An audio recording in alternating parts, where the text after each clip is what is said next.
है ये तो मैया संध्या।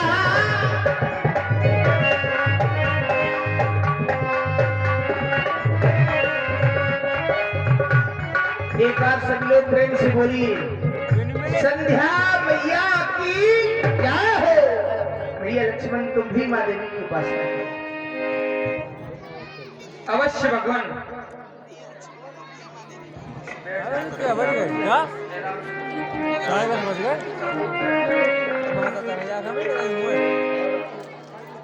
भगवान आकाश मणि दीपमान सूर्य की प्रभा को भी प्रभावित करने वाले परम श्रद्धे दिव्य ज्ञान भूति प्रतिभा भाव प्रतिष्ठित ज्ञान मूर्ति श्री गुरुदेव के द्वारा आदेश प्राप्त हुआ। संध्या उपासन करें, अर्चन करें, वंदन करें, आराधन करें, नित्य नैमित्त कर्म का पालन करें। मनुष्य के जीवन में कर्म की प्रधानता बताई गई। कहा गया जो जैसा करता है उसे वैसा फल भोगना पड़ता है। इसीलिए हमारे आचार्य, हमारे प्राचार्य हमसे श्रेष्ठ लोग हुआ करते हैं। वो हमें आदेश दिया करते हैं कि हम और आप अच्छे कर्म करें, शुभ कर्म करें। ये आचार्यों का कहना है।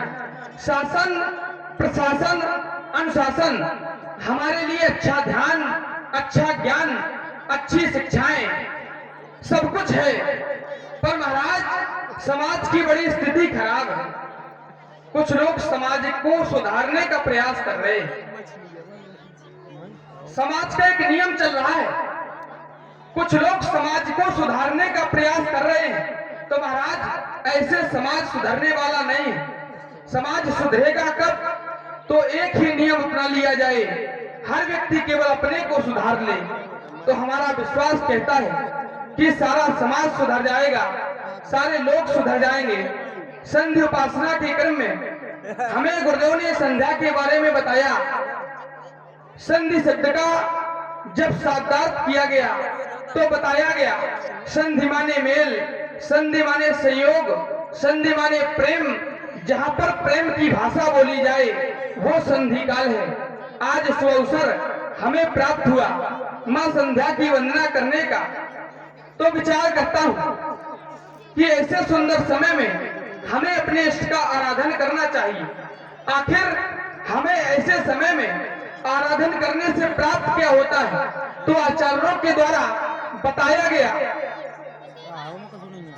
जो हमसे जाने अनजाने से पाप हो जाया करते हैं उनके मोक्ष हेतु हम संधि उपासन करते हैं।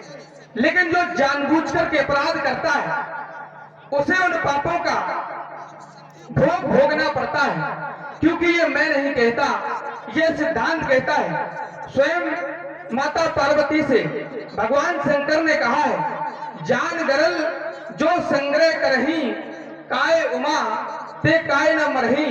जो जानबूझकर के अपराध करेगा वो तो मरेगा। इसीलिए यह संधि उपासन करना चाहिए। बताया गया बड़े भाग मानुष तन पावा, सुर दुर्लभ सब ग्रंथन गावा। सुर अर्थात देवता, दुर्लभ अर्थात कठिन। जो देवताओं के लिए भी यह शरीर प्राप्त करना कठिन है, वो शरीर हमें प्राप्त हो चुका है। लेकिन फिर भी हम यदि मोक्ष तक ना पहुंच पाए तो हमारा जीवन व्यर्थ है। ऐसे समय में अपने इष्ट का ध्यान करना चाहिए। क्योंकि संसार में कोई साथ नहीं जाता है। भाई यह संसार तो केवल धन का है। यदि आपके पास धन है तो सभी लोग पूछेंगे। यदि आपके पास धन नहीं है तो संसार में कोई पूछने वाला नहीं है। क्योंकि महाराज पैसा बिन बाप कहे बेटा ही कपूत भयो।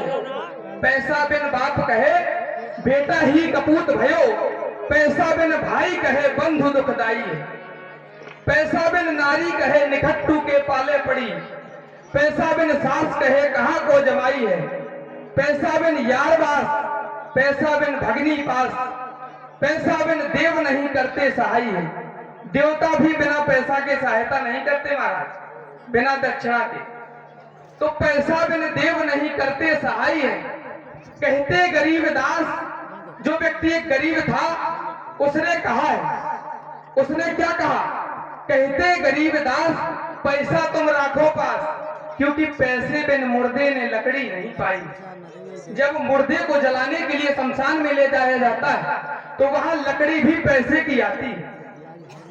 मुर्दे को जलाने के लिए भी लकड़ियों का दाम देना पड़ता है। तो महाराज ये संसार धन का है।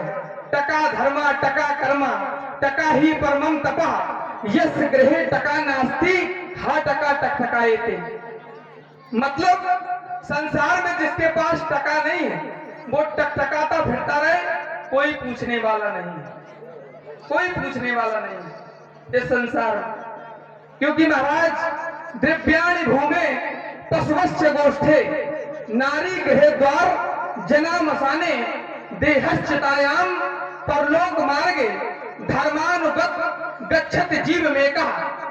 द्रव्याणि प्राणी के पास सब कुछ है, सब कुछ है, जमीन जायदाद पशु हाथी घोड़े सब कुछ, लेकिन कुछ नहीं साथ जाएगा। यदि आपकी पत्नी भी जाएगी तो वो घर के दरवाजे तक जाएगी। नारी गृह द्वार जना मसाने, जो आपके परिवार के लोग हैं वो मसान तक जाएंगे, शमशान घाट तक। मरने के बाद कोई साथ नहीं जाता। क्या आपने विचार किया है, आप कभी मार्ग में जाते हो तो ये विचार किया करते हो कि कोई साथी मिल जाए तो हमारा मार्ग सुलभ हो जाएगा, आसानी से कट जाएगा। लेकिन महाराज जब आपने ये विचार किया है कि जब आप परलोक की यात्रा करते हैं तो भला कोई साथी बनाया है? कोई साथी नहीं बनाया होगा।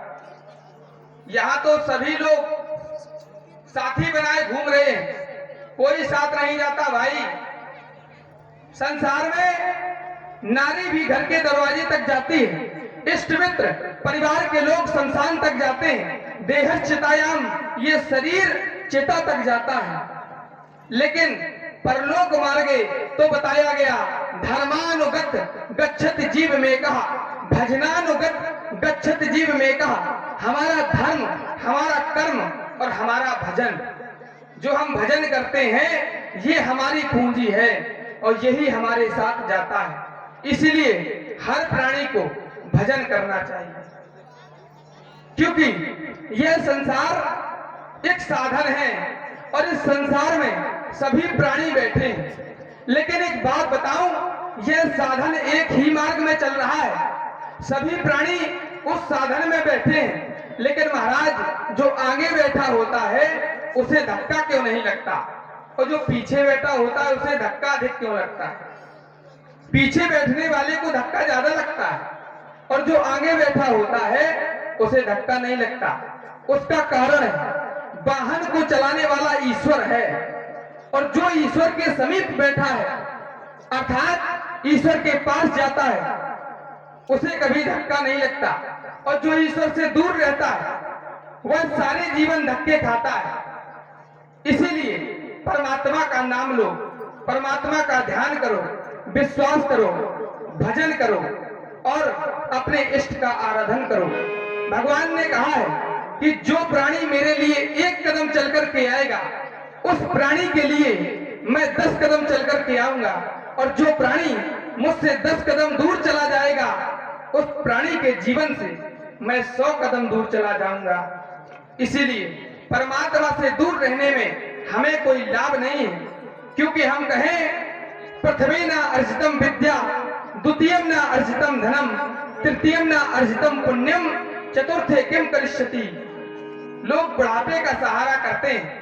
संसार में हमने समाज को निर्देश दिया कि भगवान का नाम लो, तो लोगों से उत्तर आया क्या हम बूढ़े हो गए?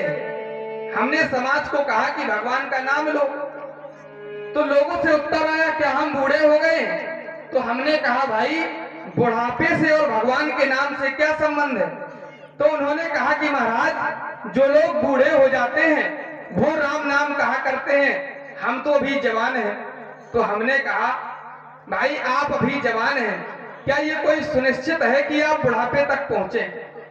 ये कोई आवश्यक नहीं है कि आप बुढ़ापे तक पहुंचे। इसीलिए आज से और अभी से भगवान का नाम लिया करें, क्योंकि बुढ़ापे में कोई काम नहीं आता महाराज। हमारा हाथ ये अपना हाथ है, लेकिन बुढ़ापे में ये अपने काम नहीं आता। हमारे पैर हमारे अपने हैं, लेकिन बुढ़ापे में हम चल नहीं पाते। पैर अपने हैं लेकिन काम नहीं आते। हमारे नेत्र हमारे अपने हैं, लेकिन बुढ़ापे में हमारे नेत्र काम नहीं आते, हम नेत्रहीन हो जाते। तो अपने ही अपने काम न आए, उनका सहारा करने की आवश्यकता नहीं है। भगवान का सहारा करिए जो आपको मोक्ष प्रदान करेगा। इसीलिए माँ, हम आपका ध्यान करते हैं, हम आपका आराधन करते हैं।